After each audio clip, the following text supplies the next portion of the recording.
Hello, my name's Paul Ricks. I'm the inventor of the Ricks Beading loom. I have a few of my looms here today, and they're very unique in that it doesn't matter how wide your project is, you're never going to have more than 2 warp threads to weave in.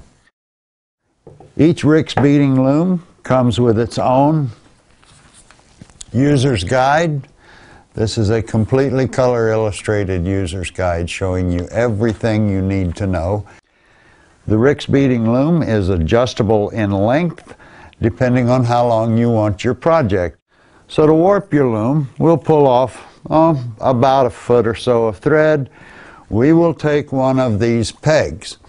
Now these pegs will have a slot cut into them.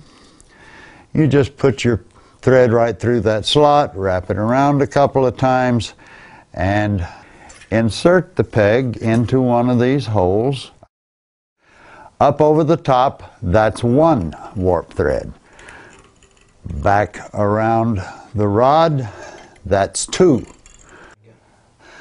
There's 5, 6, 7. We're working on number 8, and it looks like we should go under the bottom, but that won't work. We have to go over the top. Now you'll notice it came a little loose. That's no problem. That will happen probably every time you warp your loom. You just pull on it and it tightens right back up. We will take another warp peg, wrap around a couple of times, go back through the slot again, and into the next hole. Now, if you've lost some of your tension when you're doing that, that's not a problem. Just like tuning a guitar, you just twist the peg a little bit and your tension is right where you want it. By the way, with the Ricks Beading loom, you can use any size bead.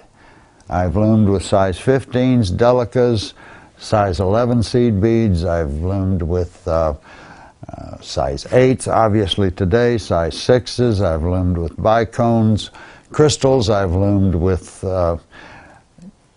stone chips. Anything that's got a hole in it, you can loom on the Ricks Beading loom with, and not only that, you can mix bead sizes in your project. If you'll notice, the Ricks Beading loom slants from back to front, giving you an ergonomically relaxing and correct posture position. You don't wind up hurting your back. I'd like to show you one more feature of the Ricks Beading loom. On the end of the loom, we have 2 rare earth magnets. They are there primarily to store your warp rods when they're not in use so you don't lose them. They also make a very handy place to rest your needle, and you always know where it is. You're not searching around the table for your needle. And ladies and gentlemen, that is the Ricks Beading loom. I hope you've enjoyed my presentation.